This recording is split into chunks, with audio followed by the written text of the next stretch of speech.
जय हिंद साथियों, I hope आप सभी लोग बेस्ट होंगे और अपने स्टडी को बहुत बेहतर तरीके से कर रहे होंगे। मेरे प्यारे फिजिशियन, जैसा कि आप सभी को पता है, पिछली कई क्लास से हम लोग फिजिक्स को पढ़ रहे हैं और फिजिक्स के पहले चैप्टर को बहुत अच्छी तरीके से हम लोगों ने पढ़ा है।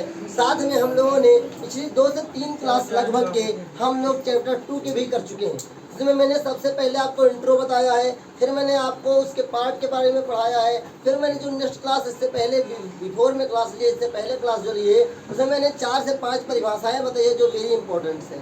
आज हम लोग पढ़ने वाले हैं मानव नेत्र में होने वाले रोग। वैसे तो मानव नेत्र में सच 5 प्रकार के रोग होते हैं, 3 आपके सामने हैं और 2 और होते हैं, लेकिन बेसिकली वो आपके सिलेबस में जो है वो केवल 3 है। क्या है? 3। केवल आपको 3 ही पढ़ना चाहिए, ज़्यादा पढ़ना हमें वही है जो हमारे काम का हो, क्योंकि टॉपर कोई अलग तरीके से कोई नहीं बनता है, बस टॉपर कुछ अलग तरीके से काम करते हैं। बुक तो बहुत मोटी मोटी है, पूरी बुक से सवाल आता नहीं है और पूरा बुक पढ़ने से कोई फायदा नहीं है। ज्ञानी बनना नहीं है, ज्ञानी बनने के लिए पूरी उम्र है। ज्ञानी बनने के लिए तुम PhD कर लेना एक चीज़ में, तुम ज्ञानी बन जाओगे एक चीज़ के, लेकिन तुम्हें अभी मेरा टारगेट है आपको टॉपर का, या आपका टारगेट जो भी आपका नंबर स्कोरिंग का, तो वो पढ़िए जो ज़्यादातर बोर्ड के लिए वेरी इंपॉर्टेंस है। शांत रहिए भैया। तो आज जो टॉपिक है मेरा वो दृष्टि दोष का संशोधन है। इससे आपका न्यूमेरिकल भी सॉल्व होगा, इससे सबसे ज़्यादा स्कोरिंग, मतलब सबसे ज़्यादा जो सवाल है, सबसे ज़्यादा जो नंबर आता है वो इस पार्ट से आता है। यहाँ से संशोधन भी है उनका, मतलब ये किस कारणों से होता है, इससे ऑब्जेक्टिव सवाल भी आते हैं, सब्जेक्टिव भी आते हैं, तो इसलिए वेरी इंपॉर्टेंट है। तो ध्यान से पढ़िएगा आज की क्लास को, शुरू से लेकर अंत तक अगर आप अच्छे तरीके से पढ़ते हैं तो मेरी गारंटी आपको घर पे दोबारा नहीं पढ़ना पड़ेगा।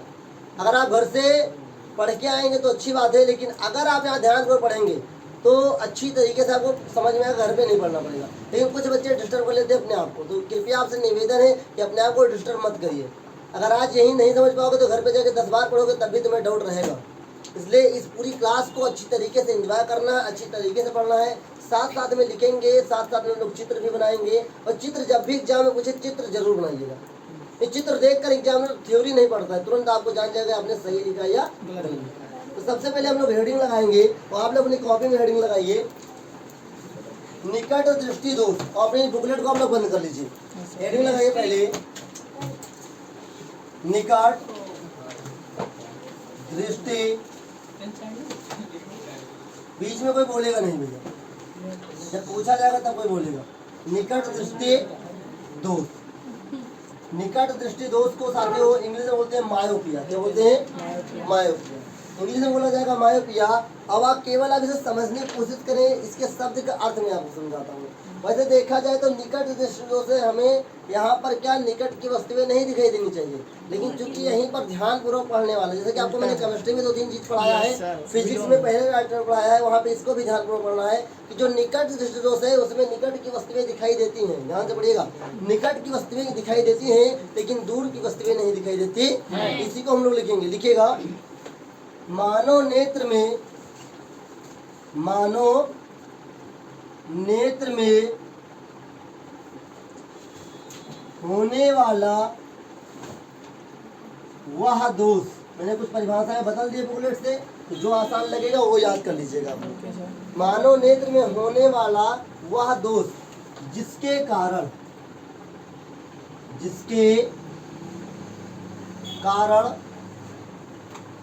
हमें निकट की वस्तुएं दिखाई देती हैं, निकट की वस्तुएं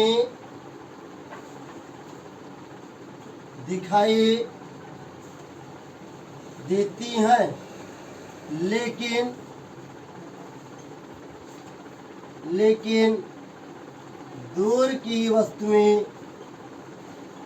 लेकिन दूर की वस्तुएं दिखाई नहीं देती है, दिखाई नहीं देती।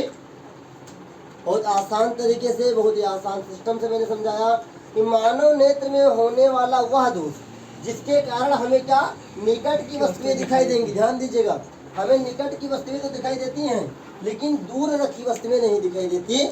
वह दोष कौन सा है? निकट दृष्टि दोष। ये हो गया सवाल नंबर 1, हमें पता चल गया है क्यों होता है। तो ये क्या है ये पता चला। अब पता करेंगे क्यों होता है, मतलब किन कारणों से होता है। तो हेडिंग डालिए कारण, क्या लिखिए कारण। कारण किसका लिखेंगे, निकट दृष्टि दोष का। कारण क्या है भैया, देखिएगा नंबर एक कारण है आपका नेत्र गोलक की वक्रता त्रिज्या बढ़ जाना। देखिएगा नेत्र गोलक की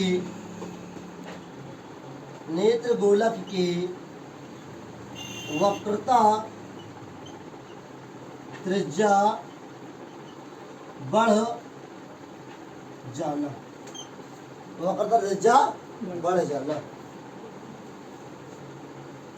आगे नेत्र गोलक का बड़ा हो जाना। Number 2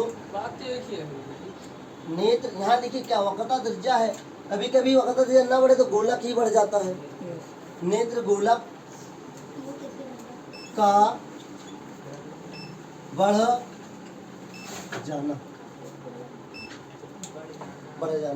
okay.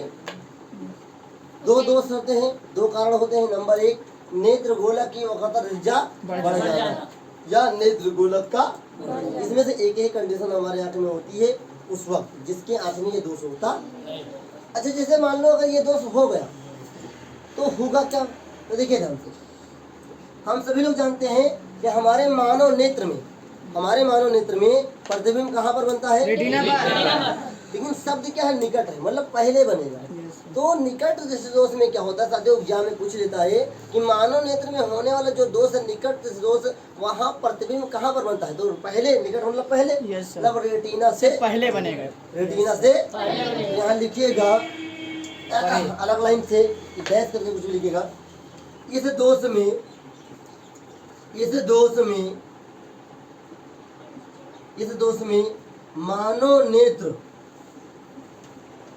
मानव नेत्र की रेटिना पर प्रतिबिंब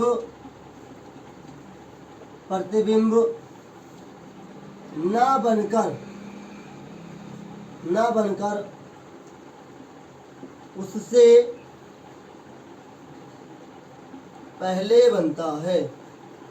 बनता। ये ऑब्जेक्टिव में जरूर पूछता है साथियों, ये बताइए निकट दृष्टि दोष में जो मानव का नेत्र है रेटिना, वहाँ प्रतिबिंब बनता है उससे पहले बनता। तो मानव नेत्र में जब दोष हो जाता है निकट दृष्टि दोष, तो उस स्थिति में प्रतिबिंब कहाँ पर बनता है, रेटिना से पहले। तब रेटिना पर ना बनकर रेटिना से पहले बनता है। इसके चित्र को हम ड्रा करने की कोशिश करेंगे, देखिए कैसे। तो ये हमारा नेत्र गोलक, क्या है, ये हमारा नेत्र गोलक, ये सामने कुछ उभरा हुआ भाग ऐसा रहता है और हमारा नेत्र गोलक ऐसे होता है, मतलब कुछ ऐसे बना लीजिएगा आप लोग। अब देखिए ध्यान से, अगर यहाँ से प्रकाश जा रहा है हमारे नेत्र से होकर के, ओके, आगे बुकलेट में है ये चित्र, तो प्रतिबिंब यहाँ रेटिना पर बनना चाहिए, यहाँ पे रेटिना का पर्दा होता है सबसे पिछले भाग पे, लेकिन जो प्रतिबिंब बनता साथियों वहां ना बन करके यहाँ पर बन जाता, थोड़ी देर पहले बन जाता, ओके। जैसे तो अपने बुकलेट से आप देखकर अच्छी तरीके से बना लीजिएगा, मैंने समझाने के लिए थोड़ा सा ड्रा कर दिया है। क्या है कि जो प्रकाश यहाँ से जा रहा है वस्तु के द्वारा ही जा रहा है, तो ये प्रतिबिंब कहाँ पर बनना चाहिए, रेटिना पर बनना चाहिए। लेकिन होता क्या है, ये प्रतिबिंब यहाँ पर ना बन करके उससे पहले बनता है, ओके। समझ में आ रहा है पीछे, ध्यान मत भटकाइएगा, अगर यही नहीं समझ में आएगा तो घर पे आपको बहुत बड़ी दिक्कत होगी समझने के लिए। सबसे बार रिपीट करता हूँ मैं फिर से कि मानव नेत्र में होने वाला वह दोष जिसके कारण हमें निकट की वस्तुएं दिखाई देती हैं लेकिन दूर की वस्तुएं नहीं दिखाई देते, वो कौन सा है, निकट दृष्टि दोष। कारण क्या है, नेत्र गोलक की वक्रता त्रिज्या, नेत्र गोलक का बढ़ जाना। इस दोष में मानव नेत्र की रेटिना पर प्रतिबिंब ना बन करके उससे पहले बनता है। इन सभी टॉपिक से साथ ऑब्जेक्टिव बन सकता है, कुछ भी बना लेगा। बताइएगा निकट से दोष किसे कहते हैं, परिभाषा देकर पूछ सकता है या पूछ सकता है बताइए मानव नेत्र में जब प्रतिबिंब रेटिना से पहले बनता है तो कौन सा दोष होता है, निकट दृष्टि दोष। सवाल पता नहीं किस तरीके से पूछे, जैसे पूरी तैयारी करके ये तो हो गया दोष, हमें पता चल गया, लेकिन अब भैया बीमारी हो गई तो उसको दूर करने का भी तो कोई उपाय होगा। तो अब हम पढ़ेंगे निकट दृष्टि दोष के संशोधन के बारे में, मतलब इसके निवारण के बारे में। बहुत ही आसान है, कोई घबराने की बात नहीं है, बस आपको जैसे जैसे मैं आपको बताते जा रहा हूँ, आप लिखते जाइए और पढ़ते जाइए। इसको मैं रफ कर रहा हूँ, ठीक है, ध्यान से समझिएगा।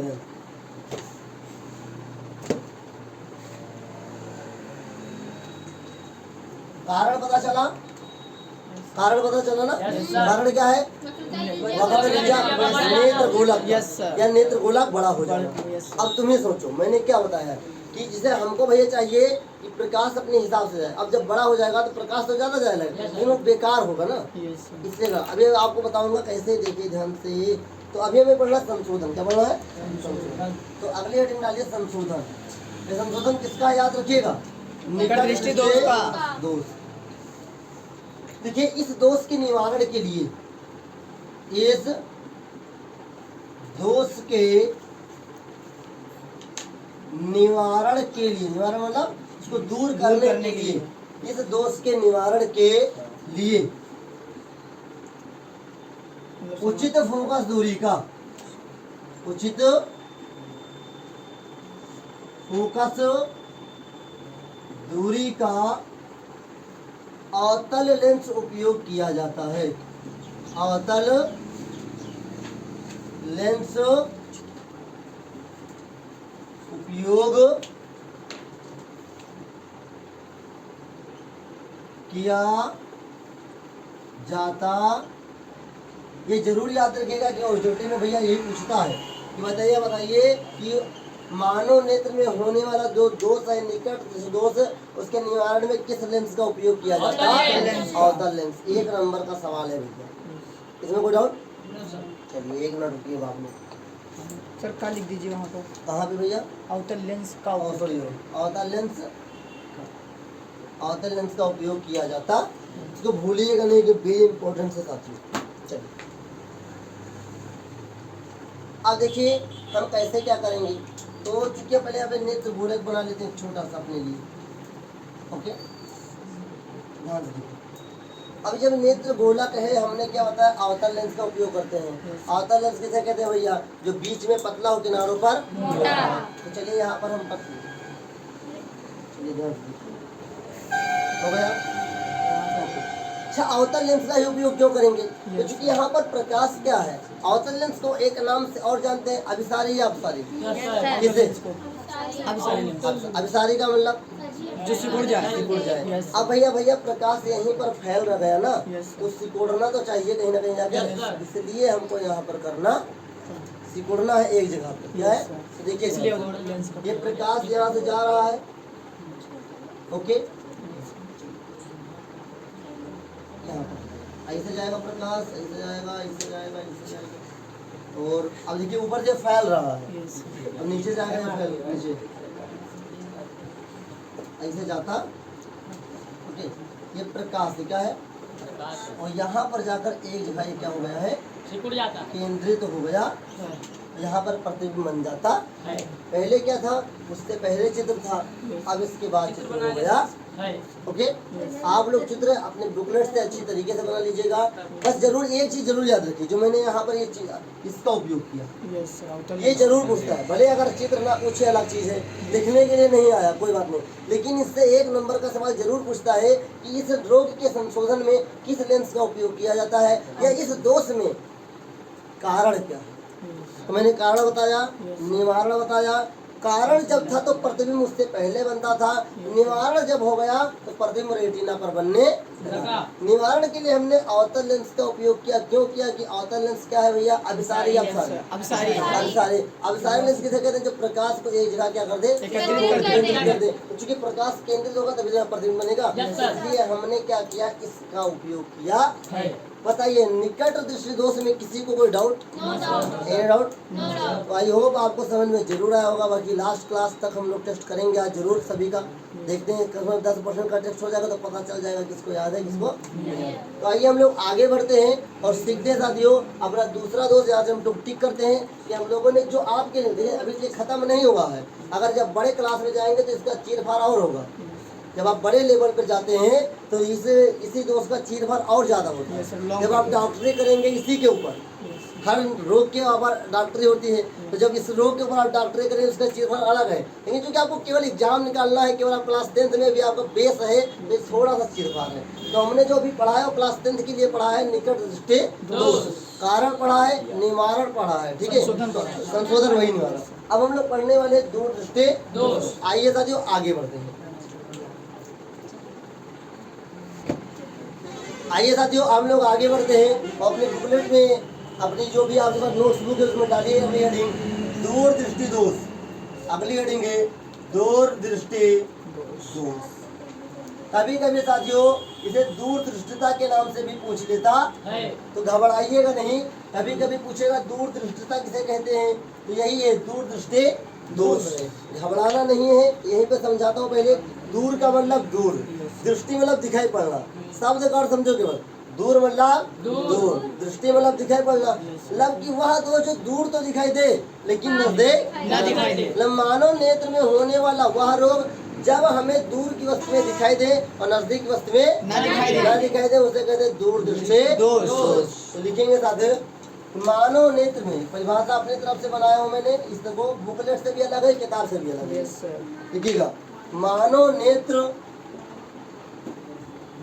में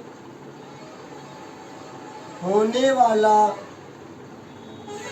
वह दोष, मानव नेत्र में होने वाला वह दोष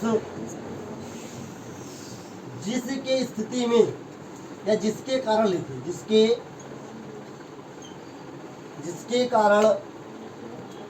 जिसके कारण हमें दूर के वस्तुएं, जिसके कारण हमें दूर की वस्तुएं दिखाई देती हैं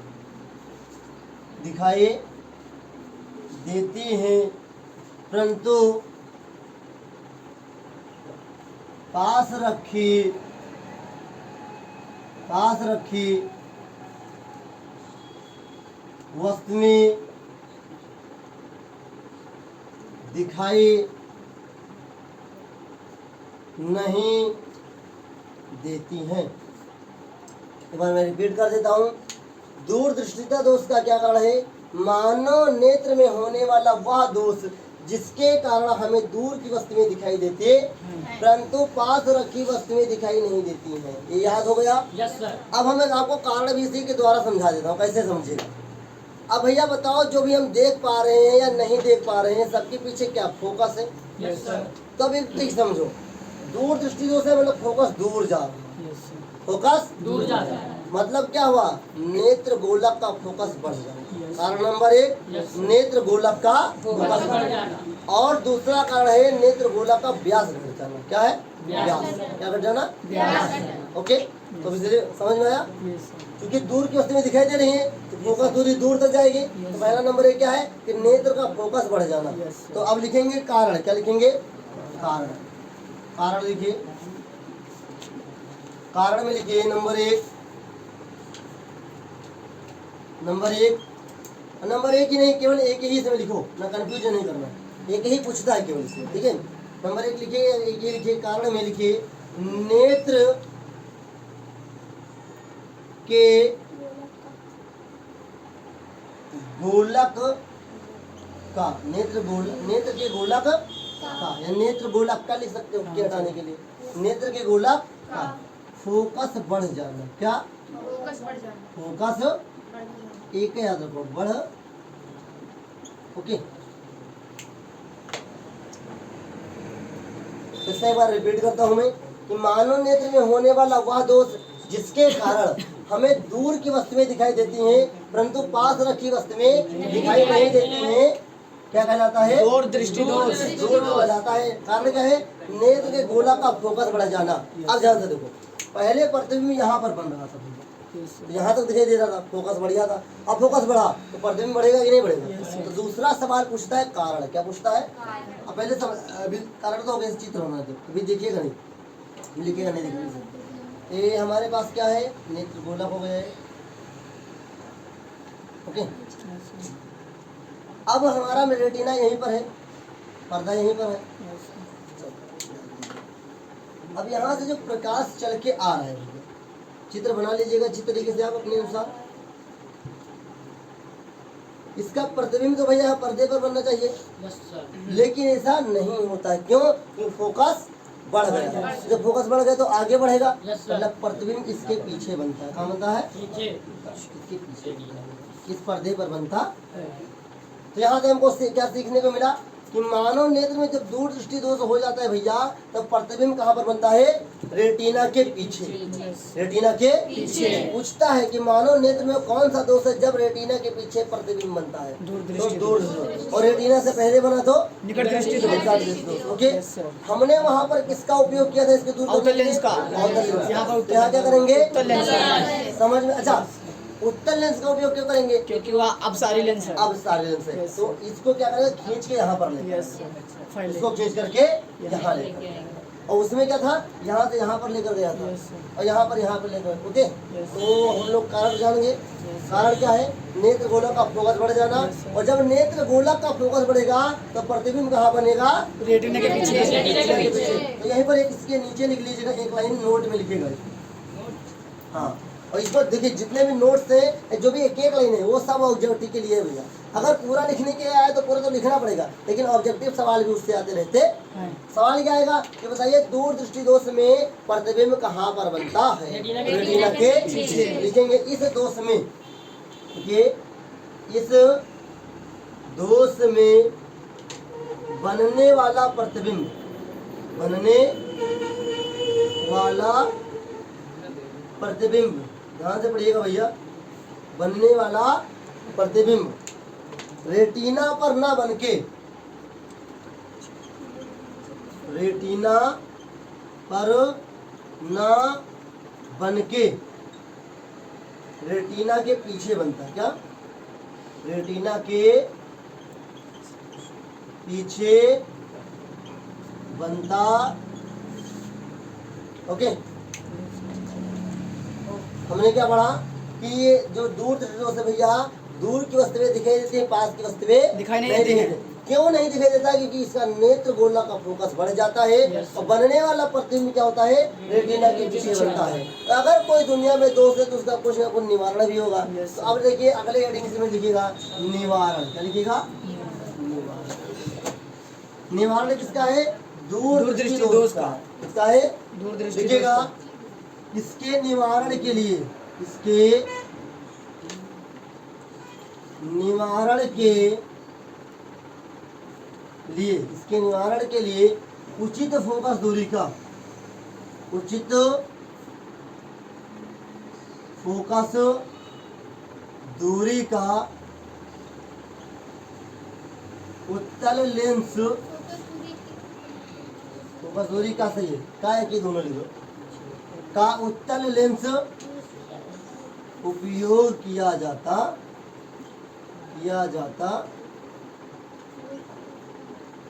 बहुत आसान है भैया। अब सवाल पूछेगा, दूसरा सवाल पूछ सकता है। यहाँ पर से हल्का हल्का नहीं दिख रहा। क्या? हल्का हल्का नहीं दिख रहा। ये नहीं दिख रहा है? हाँ, ये पूरा नहीं दिख रहा क्या? थोड़ा सा उस तरफ ये हाँ से ये। अरे चलिए ठीक है, जो हो रहा अच्छा होगा। हम बोले तो हैं, यस, यस। ऐसे ठीक है, हम लिख देंगे वहाँ पे। देखिए समझिएगा, एक बार फिर से बता रहा हूँ कि मानव नेत्र में होने वाला वह दोष इसके कारण क्या होते हैं? दूर की वस्तुएं दिखाई देती हैं, लेकिन पास की रखी वस्तुएं नहीं दिखाई देती हैं। क्या है? दूर दृष्टि दोष। दूर दृष्टि। इसका कारण क्या है? फोकस का बढ़ जाना। निवारण क्या है? उत्तल लेंस का उपयोग किया जाता है। बनने वाला प्रतिबिंब अगर दोष है तो कहाँ पर बनेगा? रेटिना के पीछे। अब देखिए जब हम इसका उपयोग कर लेंगे तो कहाँ बनेगा? देखिए ध्यान से एक बार। अब हम यहाँ पे एक नेत्र गोला बनाएंगे धीरे से, छोटा सा। सर हाँ भैया, लेंस का उपयोग, और लेंस का छोटा सा बना लेंगे, जगह कम है। ध्यान से देखिएगा। अब प्यारे मित्रों, हमने उपयोग किया है उत्तल लेंस का। उत्तल लेंस क्या होता है? बीच में मोटा, किनारों पर बीच में मोटा, किनारों पर चले ध्यान से। अब देखिए जब प्रकाश यहाँ से जाएगा तो इस पर कहाँ होगा? यहीं पर केंद्रित हो जाए। ओके, ध्यान से देखिएगा। ओके, बाकी चित्र आप लोग अच्छी तरीके से देख लीजिएगा।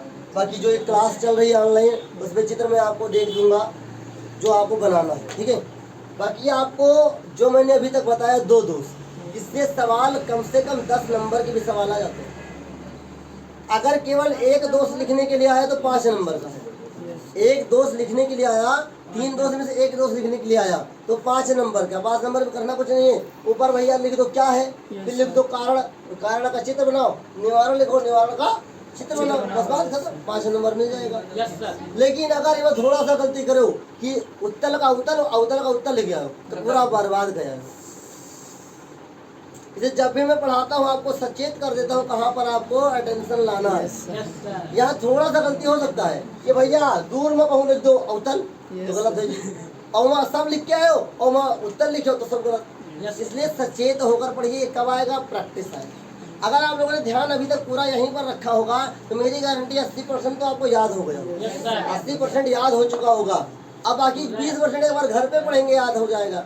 एक बार मैं हर बार बोलता हूँ आपसे कि यहाँ पढ़िए, एक बार घर पे जाके जरूर पढ़िए, आपको जरूर फायदा होगा। और अभी भी आपसे मेरा निवेदन है कि पिछली क्लास जितनी भी हुई है उनका रिवीजन करते रहें, चाहे वो केमिस्ट्री हो या फिजिक्स का ही हो। और डेली पढ़िए, हर सब्जेक्ट का एक एक पेज ही पढ़िए, लेकिन डेली पढ़िए, तभी आपको ज़्यादा फायदा होगा। अगर किसी बीमारी को दूर करना है तो डेली दवा खाना पड़ता है। हमारे शरीर को चलाने के लिए ऊर्जा चाहिए, ऊर्जा के लिए डेली खाना खाना पड़ता है। दिन में तुम 3-4 बार खाते हो। अब वो बढ़िया से बढ़िया कही हो तो इसे बढ़िया से बढ़िया दिमाग को खाओ।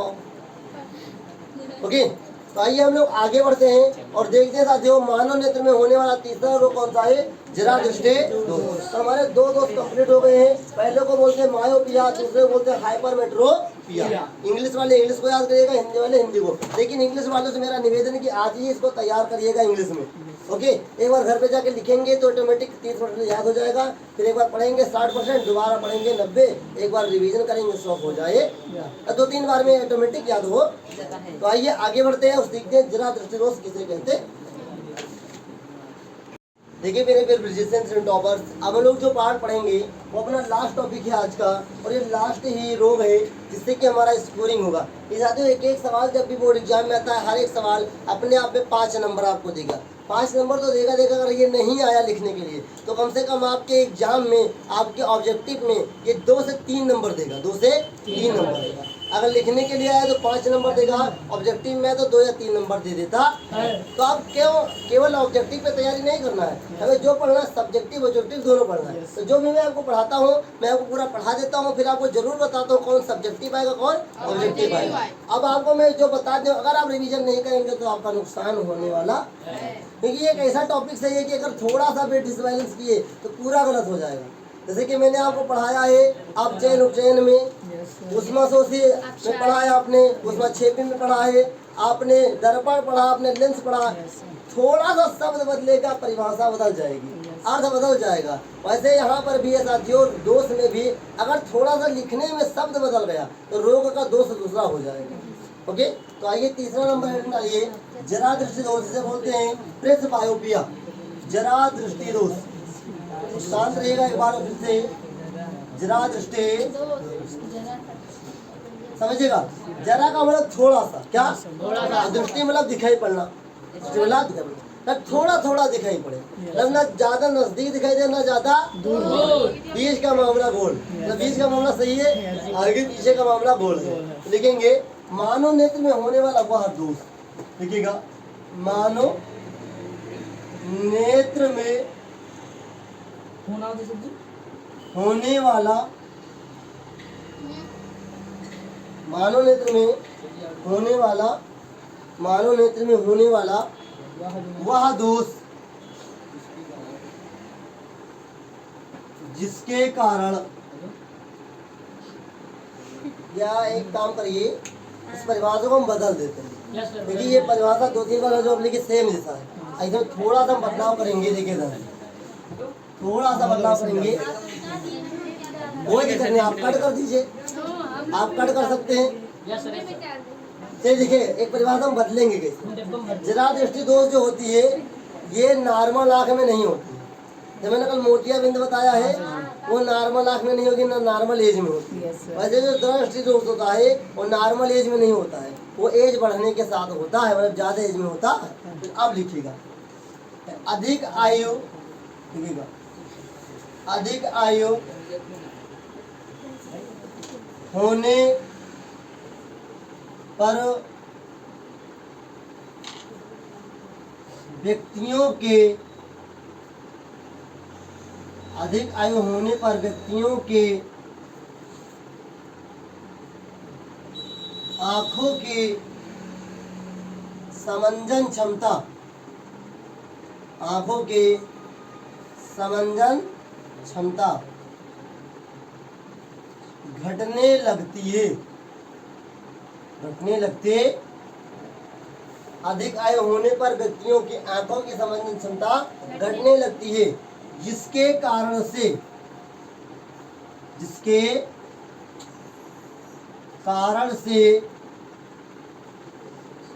हमें के जगह आप व्यक्तियों को भी लिख सकते हैं। हमें ना तो दूर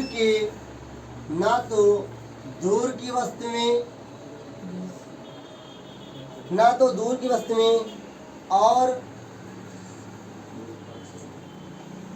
ना ही पास की वस्तुएं स्पष्ट दिखाई देती हैं, स्पष्ट दिखाई देते। मैंने एक बार रिपीट कर रहा हूँ। और स्पष्ट, कोई गलती क्या?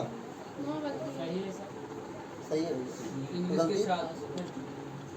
अधिक आयु होने पर व्यक्तियों के आंखों की समंजन क्षमता घटने लगती है, जिसके कारण से हमें ना तो दूर की वस्तुएं और ना ही पास की वस्तुएं स्पष्ट दिखाई देते। ओके, जिसे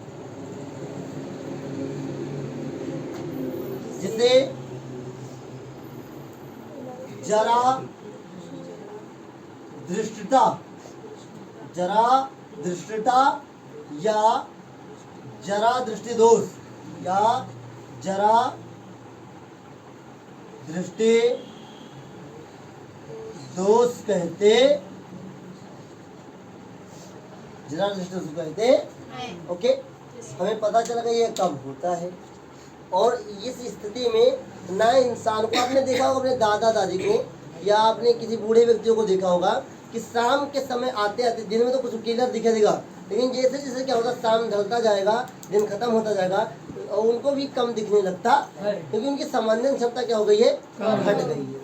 समंजन क्षमता क्या होती है आपको मैंने बता के रखा है, वही सारा खेल करता है हमारे फोकस को लेकर के।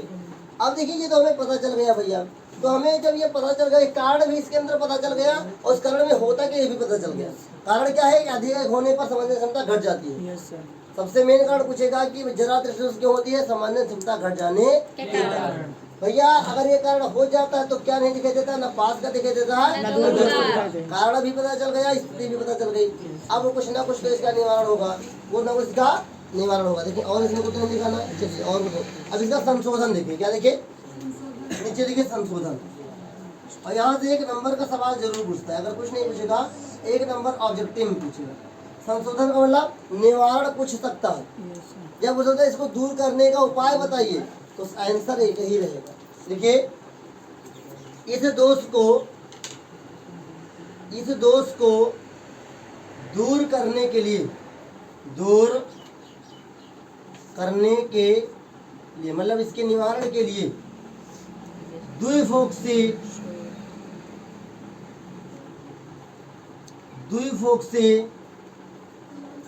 लेंसों का उपयोग किया जाता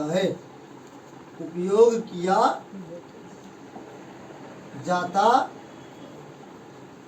इस दोष को दूर करने के लिए द्विफोक्सी लेंसों का उपयोग किया जाता है। द्विफोक्सी कौन से होंगे, उत्तल और अवतल। यहाँ मैंने किसी एक का नाम नहीं लिखा, द्विफोक्सी लिखा है। अब जो भी चश्मा बनेगा उसमें द्विफोक्सी उत्तल लेंस होंगे, क्या होंगे, द्विफोक्सी। अगर द्विफोक्सी उत्तल लिख दोगे तो हमारे नेत्र के अंदर का हो जाएगा, लेकिन मैंने केवल लिखा द्विफोक्सी लेंसों का उपयोग किया जाता। अब मैं बताता हूँ यहाँ पे क्या और कहाँ पे होता है।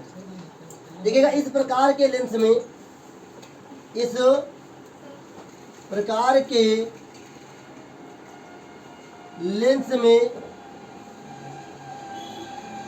अवतल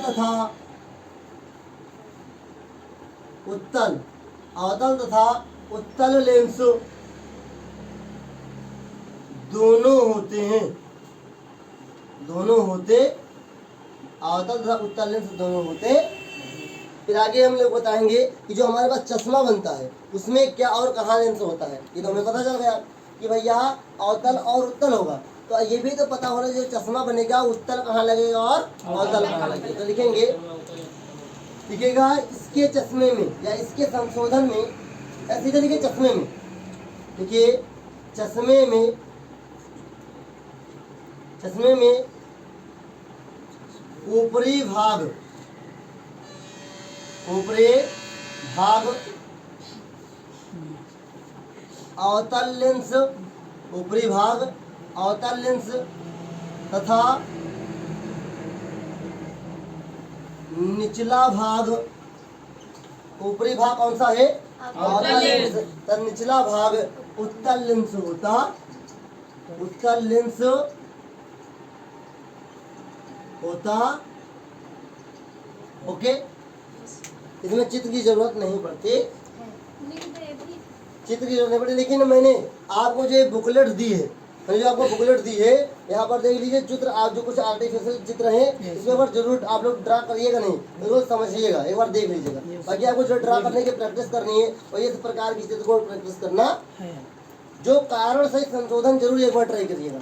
ओके, और बहुत आसान है। तो मैंने अभी तक आप जो आपको पढ़ाया है टॉपिक आपका था दृष्टि दोष तथा उनका संशोधन। 3 प्रकार के जो आपके सिलेबस में जो आपके जरूरी है मैंने पढ़ाया, क्या है, निकट दृष्टि दोष जिसे मायोपिया बोलते हैं, दूर दृष्टि दोष से बोलते हैं हाइपरमेट्रोपिया, जरा क्या बोलते हैं, प्रेसबायोपिया बोला जाता है। मैंने तीनों को बताया। मैंने सबसे पहले बताया कि बताइए भैया, पूछा जाए, पढ़ो बेटा, प्रिया तुम पढ़ो, मानव नेत्र में होने वाला वह कौन सा दोष है जिसके निवारण के लिए अवतल लेंस का उपयोग किया जाता है। सवाल में रिपीट करता हूँ, मानव नेत्र में वो कौन सा दोष है जिसके निवारण के लिए अवतल लेंस का उपयोग किया जाता है। बहुत बढ़िया। निकट दोष का कारण क्या है, बैठ जाइए, बैठो बेटा बैठो, क्या है कारण भैया।